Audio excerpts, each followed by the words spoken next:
this is what we're seeing in the culture is that people will say, maybe there's truth out there, but I don't think I can know it. And and if I can, I don't care because I want my truth. Now, how do you reach someone like that? Well, it's not always through the mind. Oftentimes it's through the heart because that's what's leading their decisions is the heart, their feelings and their desires. And so how can you reach people like that? You can often reach them through good art.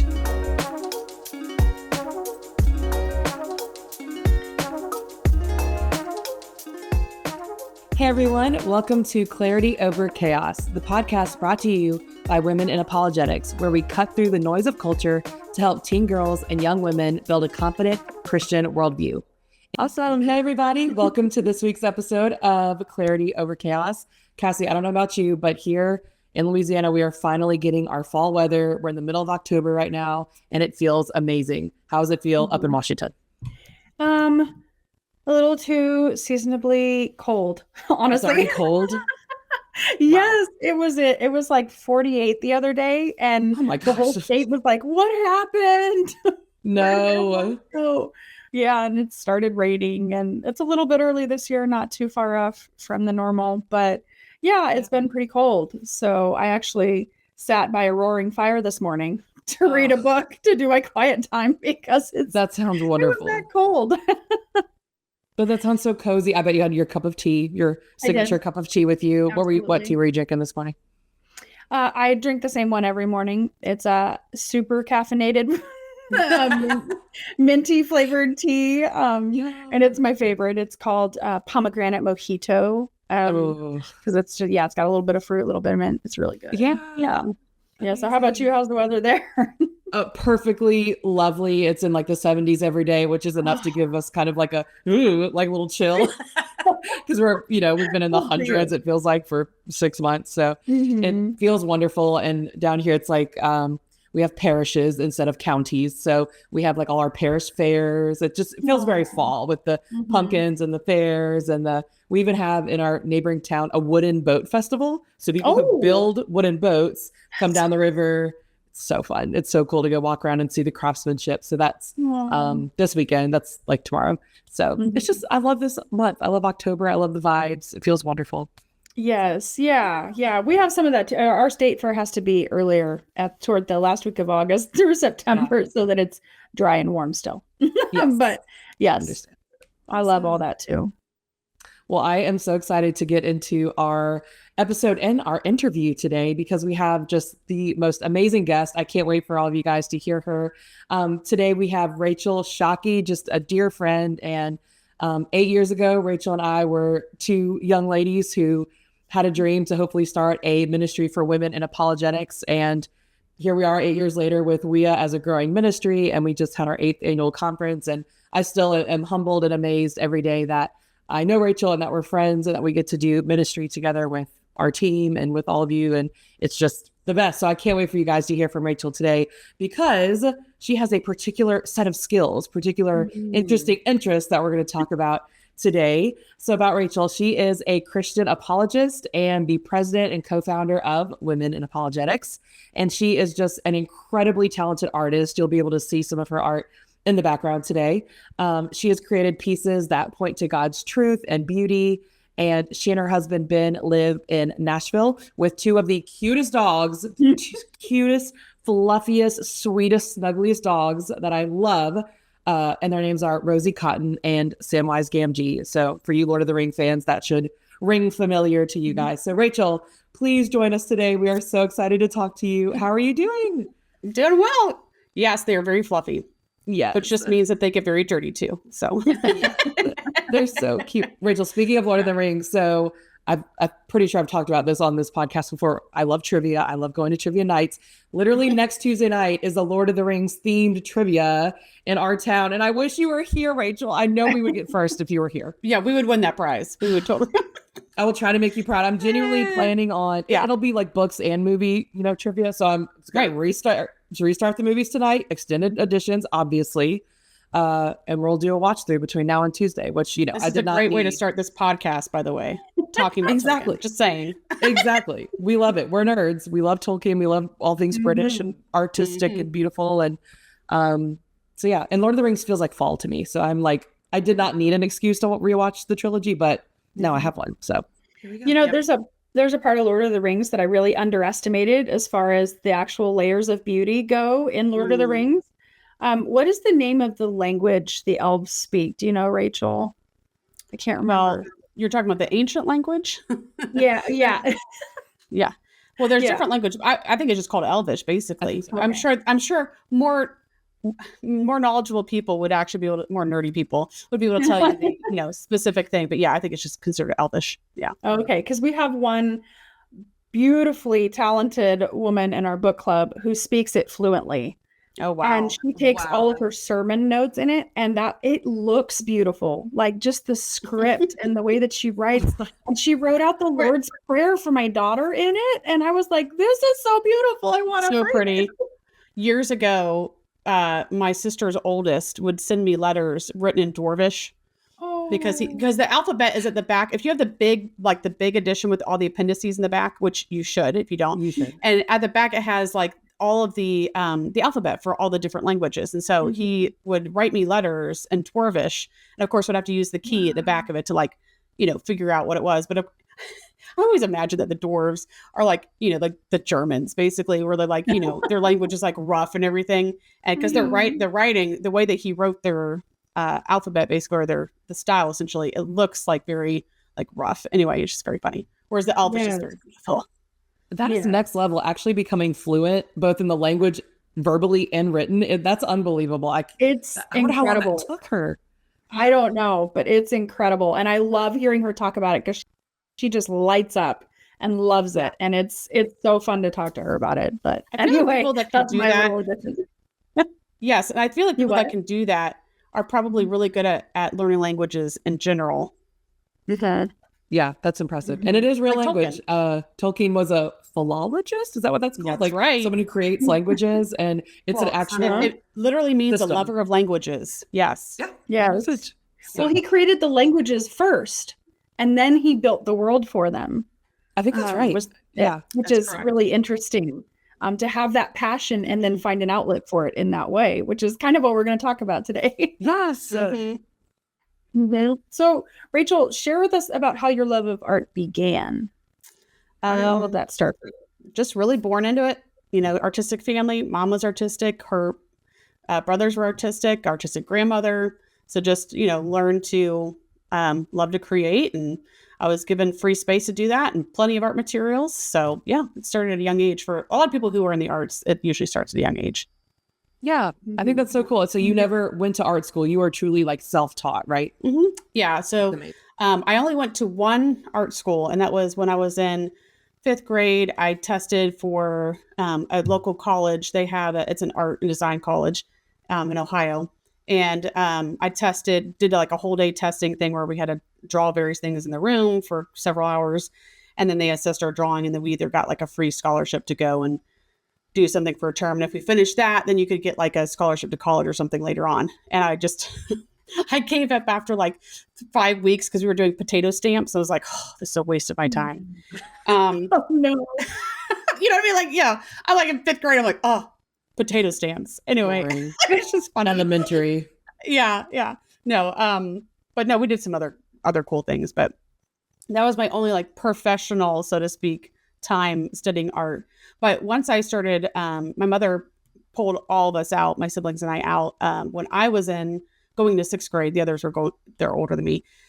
And so I had more time to be able to devote to reading books about, different artists and studying their work. So Leonardo, Michelangelo, Da Vinci, I already said Leonardo, sorry.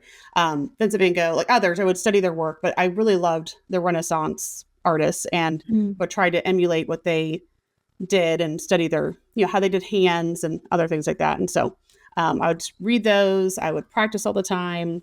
And then I did, of course, a lot of like illustration stuff, like Calvin and Hobbes, a lot of those things. Those are fun. Did you develop a favorite medium in that time?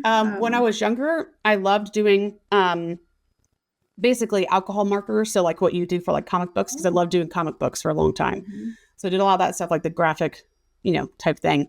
And then I got into charcoal. One of my uncles taught me how to use charcoal. So I did a lot of like just the charcoals of black and white. And then I started when I was 13.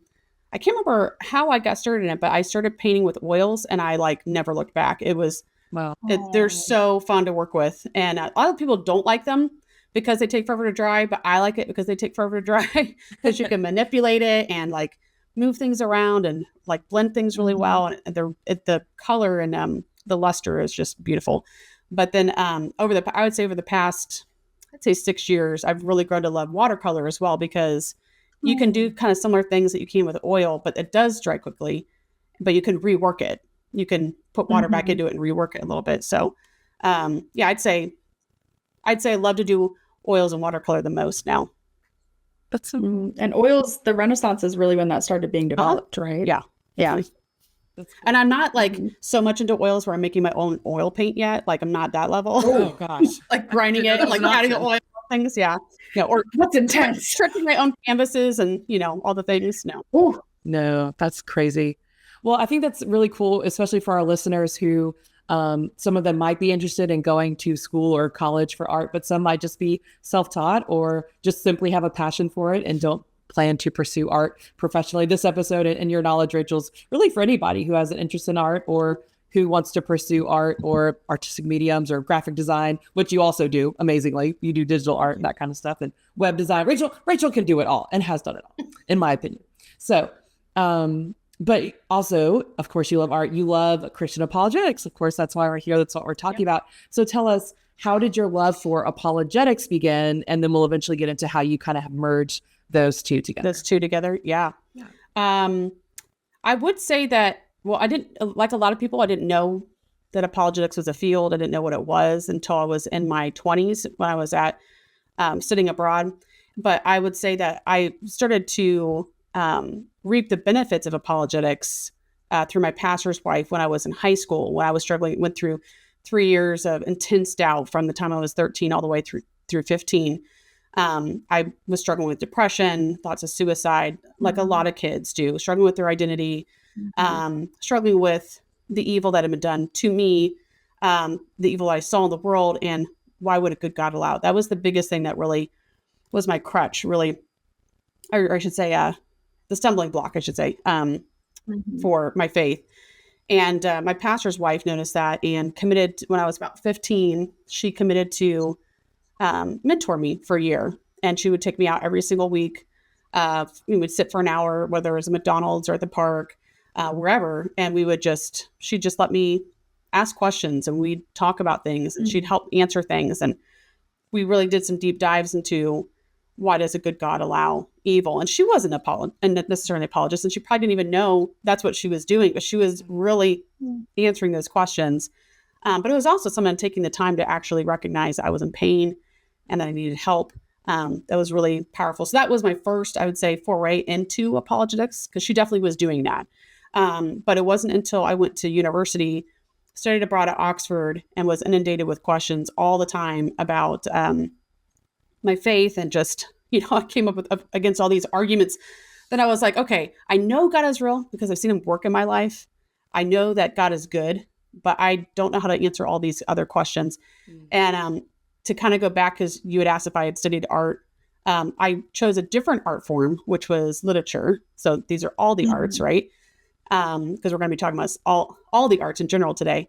But yeah, I was studying literature, and I realized when I was over there, I was like, I can love Shakespeare or Jane Austen or whoever, and I can know all the things about Tolkien or whatever. But if I don't know how to answer these questions about my faith, like, what does any of that matter, really? But what's cool is that God can use those things. He can tie those things together. It's really quite fascinating because all these stories that I love and that we all probably love, and those of us who are big readers, Cassie, I'm looking at you too. I know you read. They really can show us a glimpse of reality. They can help us to think about how would we react if we were this character in this story. Do we think what they did was right or wrong? I think that's just one of the ways that apologetics and the arts kind of go hand in hand. So I love that. That's so wow. good. Yeah. Well, and how would you say your faith influences your work as an artist? Yeah. So I would say, and this is one of the things I try to do, is encourage artists to really care about the quality of their work, that there's intentionality. So you go in the world, you look at all kinds of art, you go to any art museum, you're going to see there's some art that is not going to give you any kind of knowledge. I'm looking at you, modern art. So right? Like that ball of yarn in the room doesn't really symbolize anything for me other than there should be a cat playing with it or something. Anyway, it doesn't really give us knowledge.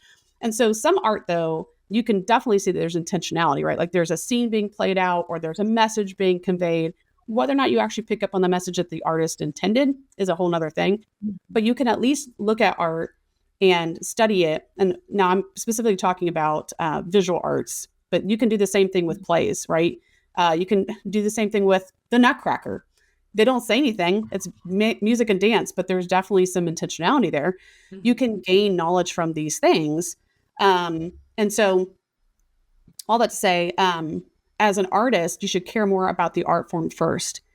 And that C.S. Lewis talks about, like, when he wrote the Chronicles of Narnia, that he didn't start with like this idea of like, oh, I'm going to like fit Aslan, I'm going to do this and that and the other. It started with imagery. He's like, I just saw a fawn carrying an umbrella.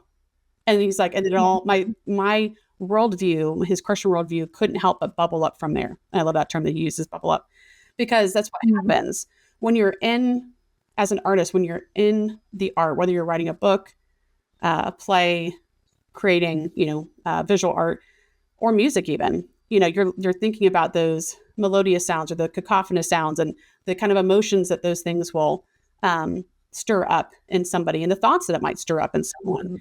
And it can really cause someone to think about reality, whether or not they really truly do believe in good and evil. And so as a Christian who is an artist, I don't want to be confused with a Christian artist, because I think all art can point to God, both the good and the evil. I think it really is important that artists focus on the quality of their art first, because that's what draws people in. Good storytelling draws people in. Good art makes you want to sit and look at it for a while, right? If you watch a movie and it is cheesy, how long are you going to watch that movie? Like 5 minutes, maybe? Walk away. It is the quality first that you should care about.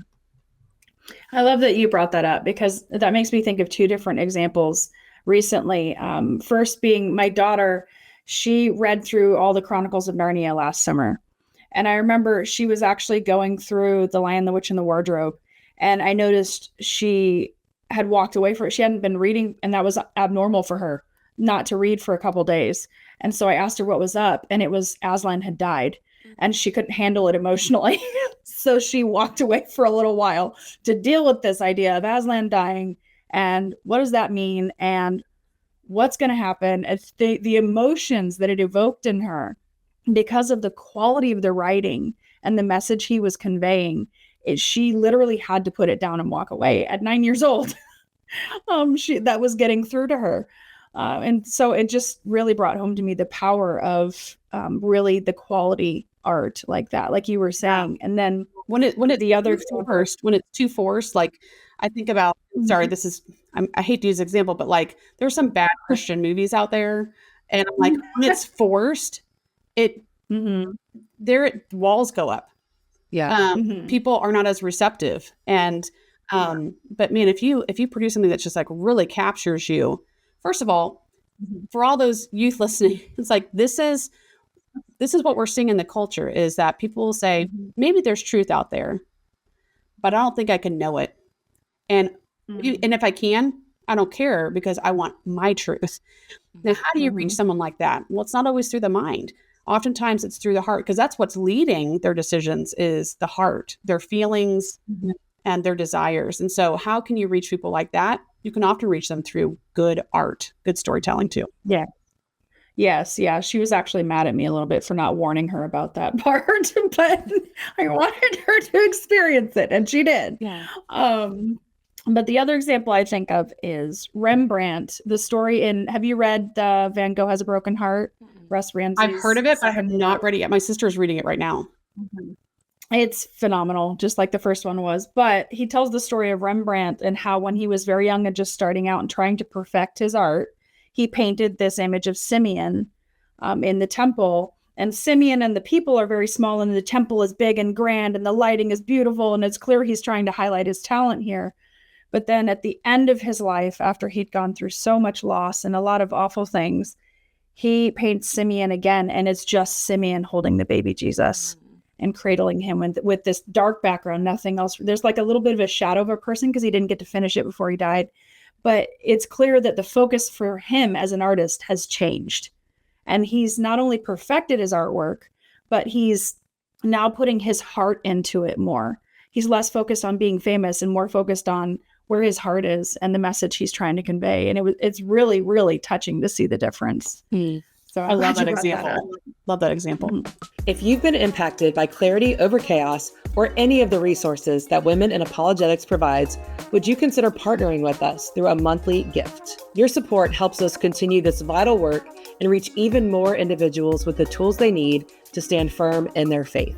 Personally, I am so proud to be a part of WIA because each woman on our team faithfully uses her gifts and abilities as we produce resources to equip our sisters in Christ to defend their faith.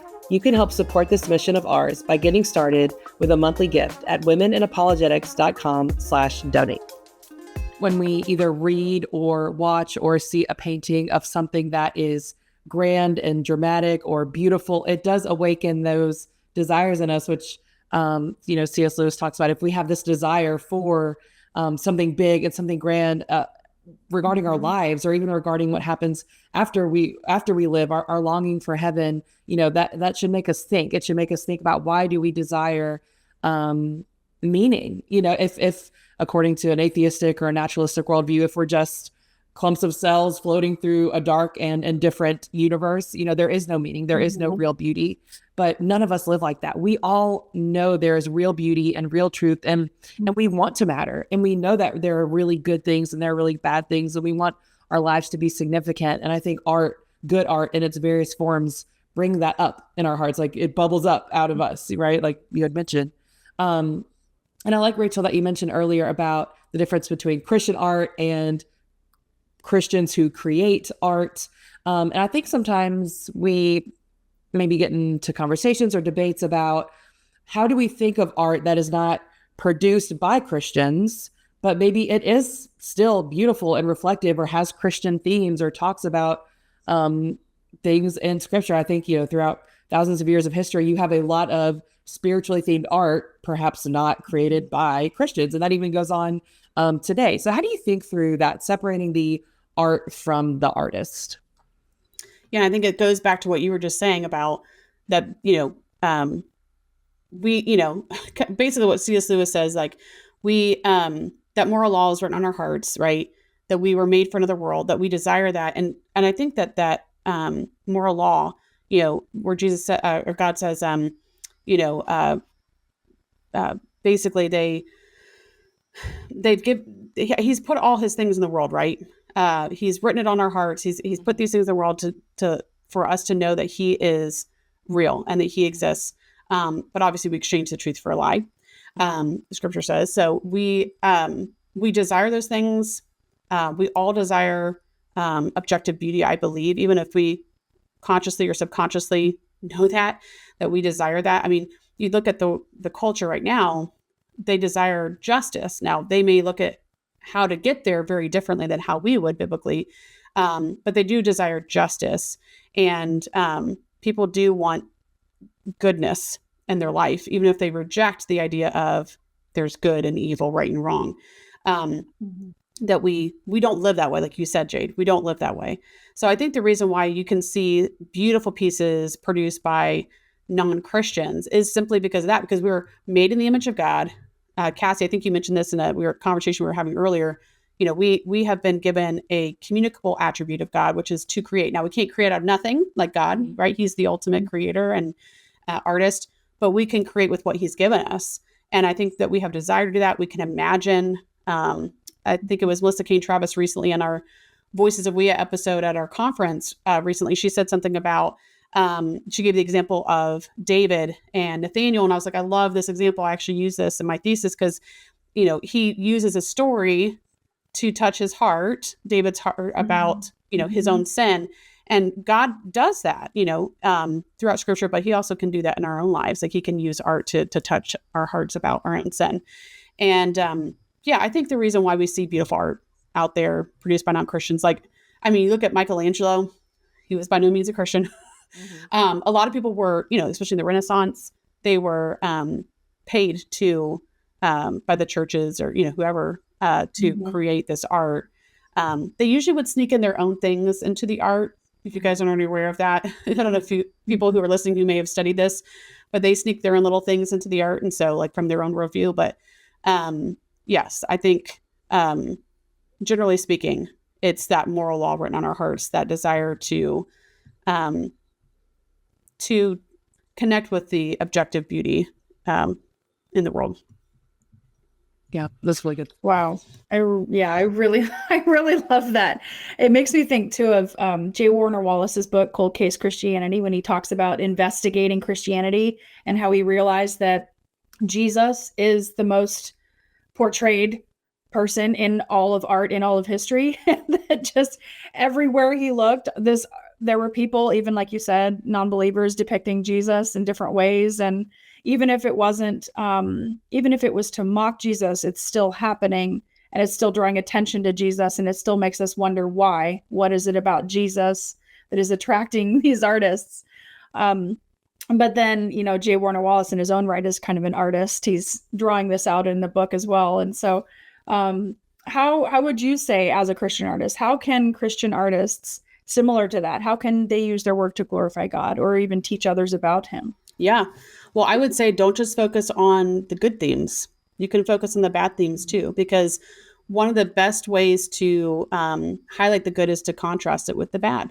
There are a lot of artists who have produced plays and visual art and books even that really highlight the depravity in our world.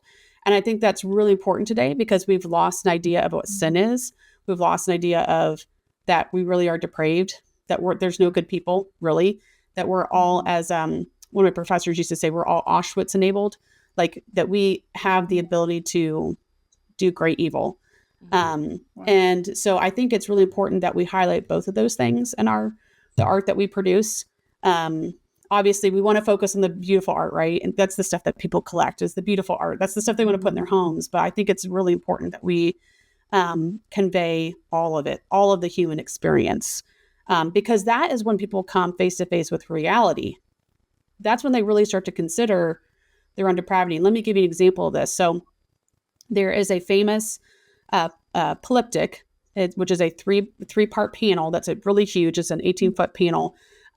These are common back in the Renaissance and beyond, that artists would create, and they'd put them in places like hospitals, and they would depict things like the judgment of mankind. So we're talking about, eschatological things, right? So heaven and hell, all that. And part of it, the reason why they would do that is so that it would compel people to think about their own mortality, especially as they're dying in hospital bed. And one of them is by Roger van der Weyden. It's called the, sorry, I forgot the name of it right now, but it's the where the Archangel Michael is weighing the souls of mankind. And so you have people who are going up into heaven and people who are going to hell. And there was a guy, some of the youth may know this name, but there's a guy, Christopher Hitchens, who passed away years ago. He was a famous scientist and he would debate different people. But his brother, Peter Hitchens, is a journalist. And many years ago, he wrote a book and he talks about his conversion from atheism to Christianity, because they were both raised in an atheistic home. And he had gone to France with his then girlfriend, and he saw in like the kind of like a little program about like a travel thing on the city, things you could do, that you could go see Roger van der Weyden's polyptych on this. And so he looked at it and was scoffed at it, but his girlfriend wanted to go see this. And so they went, and he comes face to face with this massive polyptych, and he just starts weeping because he realizes he's going to hell. And it's because he's looking at this painting, this beautiful painting, and the people who are going into hell are going there of their own accord. They're not being pulled in there. They're not being shoved in there. They are going of their own free will. Now they are without clothing. I don't recommend necessarily painting nudes. I mean, there's a reason why we don't do that. But the reason why it was powerful to him is because they were stripped of their clothing.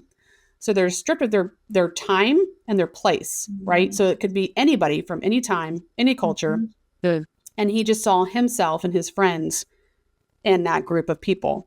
And that's when he realized, oh my gosh, I'm a sinner and I know I'm going to hell. And it was the catalyst that turned his life around. He immediately sought out a pastor, heard the gospel for the first time, and accepted Christ as a savior. And he's been a Christian ever since. So that's like one example of many examples of people who've been impacted through the arts. Wow. Wow. I'd never heard that story before. That's incredible. I want to look more into that. Wow. Yeah. So Rachel, what advice would you give to young Christian artists, whether they are just creating art for the sake of their own enjoyment, or maybe even considering art as a career? Any advice for them? Yeah. Let's think. Well, definitely create art for enjoyment. You should definitely do that because it's very cathartic. Everybody should do it. You should dabble in the arts in any way. We have all, whether you are super skilled in it or not, we've all been given the gift of creativity and that we can do things. So I just say do that. As a career, I will say that now this is very practical business advice. I will say that the most important thing is learning how to price for profit. You pay yourself your wage that you deserve for your skill and your time and your overhead, a portion of your overhead costs. So this is like getting more into the weeds. But if you want to become an artist, I will say that it can become challenging because, there's always that the tension of like producing art for others, what they want, and producing what you enjoy and what speaks to you. And so I think that's a big challenge. I know I wrestled with that for a while because I pursued it for like 10 years, trying to pursue that as a business. I did a lot of outdoor shows. That was totally fun. Not. Yeah, in Florida, which is very hot. Yeah, Florida, dealing with all the humidity with like oil paintings. No. But yeah, I would say that at art shows, that's usually jewelry and pottery or food that draws people. True. But yeah, I would say if you are a serious artist, definitely pursue that. Care about the craft. Seek out some wise people in your life that can give you some good business advice as well. And, earlier we talked about, I didn't go to school for art, but that doesn't mean that you don't have to. I just chose not to. I just chose to pursue literature instead of the visual arts for different reasons. And so that's a very personal decision to make. But I would say, surround yourself with wise people who can give you good advice if you want to pursue that at for a career, for sure. And, we know you mentioned it earlier, graphic design, like those things, like the digital arts are definitely huge, right now. But I think we're seeing kind of more a little bit of a resurgence of people hand making things and putting more intentionality into their handcrafted work. Yeah. Absolutely. Etsy is so pretty. Etsy, you see all the handmade stuff. That's so much stuff. Yeah, you're talking about the handmade stuff. That made me think of that. So before we do your fast facts, though, I am curious, do you have a favorite artist? You said the Renaissance. Do you have a favorite artist and why? I don't necessarily. Well, I love Leonardo da Vinci. I think he was a fascinating man, not just an artist, but an inventor, like deep thinker. I just think he was really cool. I really love his work. I have a painting downstairs in my dining room by Francisco Hayez, and it's called El Baccio, and it's The Kiss, and it's one of my favorite paintings, and it's just so tender and sweet. This guy is kissing this girl so sweetly, but it's so beautifully drawn, and the balance of light and darkness is just really emotional. It's just a really beautiful piece. So I love that. I love him. I pick up art all over the place, all over the world. So I'll go traveling places and I'll find something by a local artist. I'm like, oh, that's so cool. Like one of my favorite pieces downstairs in my house is my husband and I were on a trip in Northern Ireland, not to be confused with the northern part of Ireland, because they're two separate countries. So Northern Ireland on the Antrim coast. And we had just stopped off to like go to the bathroom somewhere. And there was this tiny little port town, itty bitty. And I saw this little shop. I was like, I'm going to go in there real quick because I don't need to use the restroom. I go in and there's just this little shop full of just local handmade art. And this one artist has all these felt and floss paintings. So it's felt, which is made out of like sheep's wool. And it was local sheep's wool that she's dyed herself and pulled and made into like this beautiful landscape. And it looks like clouds and like this cute little Irish cottage on a hillside with flowers coming down. And of course, so floss is the thread, embroidery. Mm-hmm. And it's one of my favorite pieces because it's just like, it's so special. Like it's unique, and so I love supporting local artists. We have a shop here locally and where I live in Lebanon, Tennessee, which is just outside Nashville. And there's 2 Christian artists I love to support. One who makes beautiful earrings, handmade clay earrings, and another who does pottery. And I just cannot get enough of her pottery. They're hilarious, but they're just beautiful. And then sometimes she'll have scripture, things on them. I love giving them as gifts. I like that kind of art. I love supporting local artists, especially Christian artists. All right. Which, if anybody's wondering, Rachel is the heart behind all the beautiful WIA graphics. I can't take credit for all of them. We have had some incredibly talented people here at WIA. Yeah. Mm-hmm. Yes. Well, we're on to your fun fast facts. Are you ready for this? What is your drink some water? Yep. Get a drink really quick. Here we go. No actual pressure, but what is your favorite Bible verse? That would be 1 Samuel 16:7. Do not consider his appearance nor his height, for I have rejected him. The Lord does not look at a man's appearance, the man does not look at the things, God does not look at the things man looks at. Man looks at the outward appearance, but God looks at the heart. That is enough. We love that verse. Great reminder. Great verse.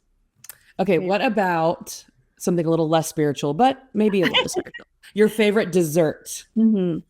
Okay, cinnamon rolls. Oh, like a really gooey, like warm, big ol', like put it in my face cinnamon roll. Oh, so good. And when someone makes them right to where they're moist throughout and not just like the center. Yes. Oh, yes. Like it's not tough on the outside. Like it's like the whole thing is like you said, the center. I once saw somebody leave the center behind on a table. I was like, heresy. Why would you do that? I don't know. I feel like that's part of the psychopath test. So that might be a warning. Like, stay away. Red flags. Red flag. Exactly. Did you know in Kansas they eat them with chili? No. I have heard about this. Yes. It's a tradition in Kansas. Well, I guess I could see that with the cinnamon. Because they'll do that like in Mexican hot chocolate or something. They'll put chili in that. Yeah, something like that. I don't know. But she's talking about chili, like beans, ground beef chili. That's not like that peppers. Yes, chili stew, like a bowl of chili and a cinnamon roll. Okay, no, that is no. Like we're not endorsing purist, this, man. This is apparently a Midwestern phenomenon that seems very foreign to all of us. I don't understand. But hey, yes.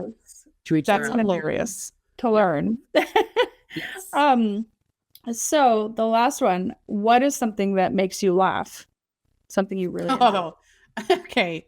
I have an acquired acquired taste, like humor. I love like stupid humor, man. Like, I mean, when I was stressed, I used to watch Dumb and Dumber a lot. I love, some of our family's favorite movies are like That Thing You Do, Galaxy Quest. You have to cut past a couple scenes on some of those. Okay, guys, I'm not like recommending everybody watch these, and don't necessarily watch them with all your kids, but like teenagers out there, like, have a parent, around, whatever. Like I love, Disney, they probably don't want to own this movie, but Disney has, cause it's not on Disney Plus. But Disney has this movie from way back in the day called Rocket Man, not to be confused with the one about Elton John. Anyway, and it is just stupid humor, like the best stuff. Yeah. So my favorite is Monty Python and the Holy Grail. Oh, now, of course, again, I was hoping you would bring that up. Things in that one too. You just skip past certain things in that one too, but like yes, use that, Angel. Yes, I mean the Holy Hand Grenade. It's of Antioch. Yes, I mean absolutely. I probably quote from that one more than anything else. So good. It's so good. It's a classic. It is. I knew there's a reason we get along. What are some of your favorites that you guys enjoy this kind of humor too? I think Jade, you do for sure. Oh yeah. I just like, especially like Monty Python and Dumb and Dumber. Again, not a blanket affirmation of everything in those things in those movies. Please hear us out. But I just love, and I think we all love, just an absolute committal to the absurd. Like you are all in. It's not half done. It is just completely absurd, but also intelligent and witty and thoughtful, but it's just goofy. Do you like awkward funny? Like the awkwardness is so heavy that it's just sometimes. Funny. No, sometimes I love like, that. no, Like the I can't do that. There. Okay, for those who've watched The Office, there's one episode, and everyone knows what it is. It's Mike's Tots. Scott's Tots. Watched the episode. Scott. That's Scott's Tots. That's right. I could watch it all the time. Like I love. Some people don't watch that. And my sister can't watch it. She'll skip past it. But I love it because it's so awkward. I'm just cracking up laughing. Love The Office. I'm a true millennial. Yeah, but I have a threat level midnight poster in the hallway. I should have grabbed it and brought it in here. Yeah, but I can't do Scott's Tots. The secondhand embarrassment is so painful. I hide. I literally hide. I think the reason I love it is because it's not happening to me. It's happening to somebody else. That's fair. Yeah. So yeah. Yes. Yeah, there's a show that I've watched that is like the whole show is that way. And my brother-in-law watched it with us and he was like behind the blanket the whole time. Yeah. And of course my husband and I were like just guffawing, you know. Yeah. Yeah, I'm more of a like dry British humor type person. So yeah, Monty Python and all of that. Like I love that kind of stuff. There's a cartoon that like I try to make my kids watch all the time. That's Shaun the Sheep. Have you ever seen Shaun the Sheep? I have seen Shaun the Sheep. It's been a while, but I've seen it.